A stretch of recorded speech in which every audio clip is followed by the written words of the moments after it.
Alright, so the ednshift, or the elevator, a lot of you have been calling it. I just tend to call it a slow motion ACR rise. I tend to use it towards the end of my routine. After you've had them select the card, the 7 of diamonds in this case, we lose it into the middle, and it comes to the top a couple times. Maybe you do some tilts, and it comes to the top again. Blah blah blah. Goes into the middle a couple times and keeps coming to the top. I don't know what you guys have in your ACRs, but eventually towards the end, you tell them you're gonna show it to them in slow motion. It looks kind of like this, and it jumps up a little through the deck. I'll show that to you again, and it jumps up a little more. Watch. And it melts its way second from the top. In fact, this one's the hardest to do, but with just a shake you can make it melt right through. And then it's nice because you can finish it up in fast motion. That looks like this. Okay, so there's the SW shift, SW edn shift. Let's go over how to do it. It's a hard one to explain, but I think you should all be able to get it by the end of this video. Basically, the card is second from the bottom. It's honestly there, and you're just gonna riffle up, and wherever you stop riffling up, you're just gonna catch a break there.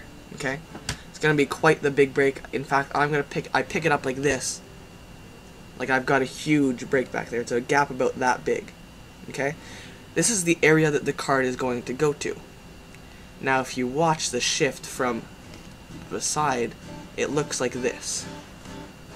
I want you to see what's happening here is that you're only seeing this package because the other one is covered underneath as it gets pushed up by the index. Okay?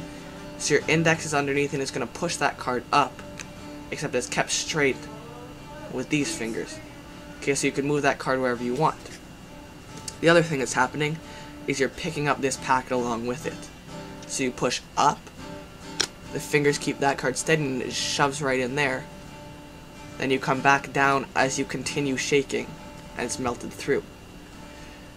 Now once I finally bring it second to the top, I like to use a depth illusion type thing. Okay, at this point it's already second from the top, but I can make it melt. Seems like it sort of melts there. Now it's not going to work that well on camera.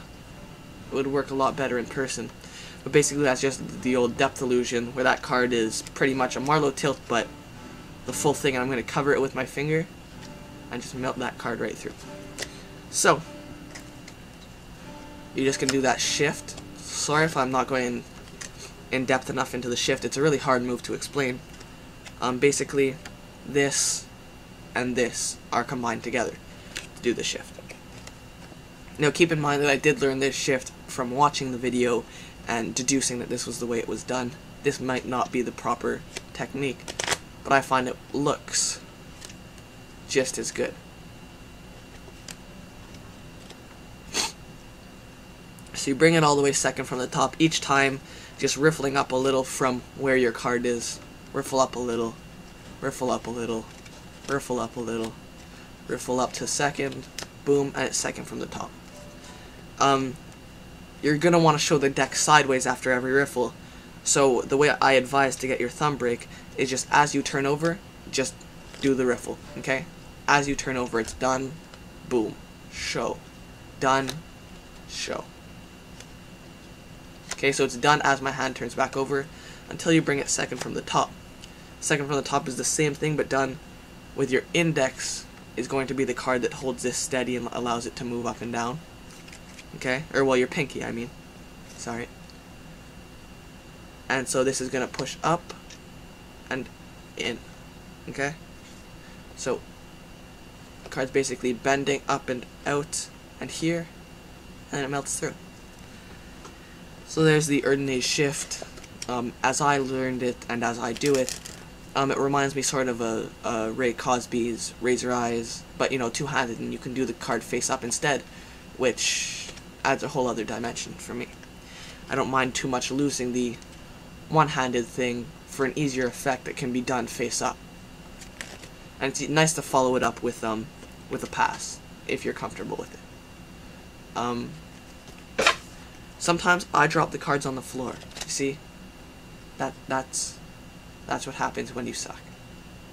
Anyways, there you go, there's the Edn shift.